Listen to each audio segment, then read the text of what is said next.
దుర్జనుల సఖ్యం. ఒక ఊళ్ళో ఒక సన్యాసి ఉండేవాడు. ఊరి చివర ఒక కుటీరంలో ఆయన నివసిస్తూ ఉండేవాడు.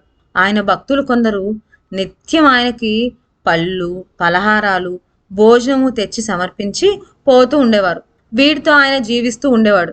ఒకవేళ ఎన్నడైనా ఎవ్వరూ రాకపోతే ఆ రోజు సన్యాసి పస్తుండేవాడే గాని భోజనం లేదని విచారించేవాడు కాదు. సన్యాసి అప్పుడప్పుడు ఉపవాసాలు ఉంటున్నాడని తెలిసి ఒక భక్తుడు గేదెను ఒకదాన్ని తెచ్చి సన్యాసికి ఇచ్చాడు. అది కూడా ఆ కుటీరంలోనే ఉండి సన్యాసికి పాలు ఇస్తూ ఉండేది. సన్యాసి కుటీరంలో ఉన్న గేదెను కాజేయాలని ఒక దొంగకు ఆలోచన కలిగింది. ఇదేమంత కష్టసాధ్యమైన పని కాదు. కుటీరం ఊరి చివర ఉన్నది. దానికి పెద్ద రక్షణ ఏమీ లేదు. ఆఖరుకు తలుపుకు గొల్లం కూడా లేదు. సన్యాసి నిద్రించే సమయంలో లోపల జొరబడి గేదెను విప్పి నిశ్చింతంగా తోలుకుపోవచ్చు. అందుచేత ఒక చీకటి రాత్రి దొంగ సన్యాసి కుటీరానికి బయలుదేరాడు. దారిలో దొంగకు మరొకడు తటస్థపడి వెంట రాసాగాడు. ఎవరు నువ్వు? నా వెంట ఎందుకు వస్తున్నావు? నేను వేరే పని మీద పోతున్నాను, నీ దారిన నువ్వు పో అన్నాడు దొంగ. దానికి రెండో మనిషి, నేను భూతాన్ని, ఊరి చివర కుటీరంలో ఉన్న సన్యాసిని చంపడానికి పోతున్నాను. ఈ సన్యాసి ఈ ఊరికి వచ్చింది మొదలు జనం మంచిగా ఉంటున్నారు, అందుచేత నా వ్యాపారం బొత్తిగా అడుగంటింది. ఊళ్ళో అన్యాయాలు, అక్రమాలు, దౌర్జన్యాలు లేకుండా పోయాయి. అందుచేత ఈ సన్యాసిని చంపి ఊరి మీద మళ్ళీ నా పెత్తనం సాగించుకుంటాను. నీ ప్రయాణం ఎందాకా అని అడిగాడు. నా వృత్తి దొంగతనం. నేను ఆ సన్యాసి కుటీరానికే పోతున్నాను, కానీ నా ఉద్దేశం సన్యాసిని చంపటం కాదు. ఆ సన్యాసికి ఒక భక్తుడు పాడిగేదెను ఒకదాన్ని ఇచ్చాడు, దాన్ని దొంగలించబోతున్నాను అన్నాడు దొంగ. భూతము దొంగ సన్యాసికి హాని చేద్దామని ఒకే చోటికి పోతున్నారు గనక వారికి సఖ్యం కుదిరింది. స్నేహితుల్లాగా చేతులు కలుపుకొని వారు అర్ధరాత్రి వేళ సన్యాసి కుటీరం చేరారు. ఎక్కడా చరీ చప్పుడు లేదు. సన్యాసి కుటీరం లోపల నిద్రపోతున్నాడు.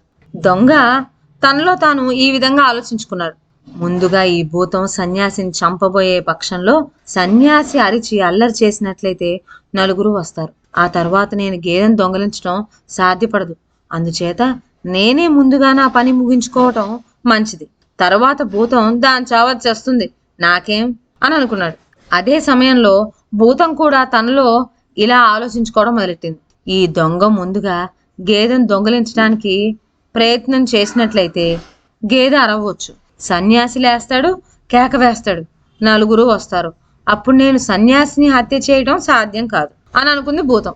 పైకి భూతం దొంగతో ఈ విధంగా అన్నది, తమ్ముడు, ముందు నేను సన్యాసిని చంపేస్తాను, ఆ తర్వాత నువ్వు నిశ్చింతంగా గేదెను తోలుకుపోవచ్చు, నిన్ను అడ్డేవారు ఎవ్వరు ఉండరు. దానికి దొంగ, అలా కాదన్నా, ముందు నన్ను గుట్టు చప్పుడు కాకుండా గేదెను తోలుకుపోని, తర్వాత నువ్వు సన్యాసిని యథేచ్ఛగా చంపుతూ గాని, నాది చాలా చిన్న పని అన్నాడు. ఇద్దరు వాదించుకోసాగారు. వాదన తగుగా మారింది.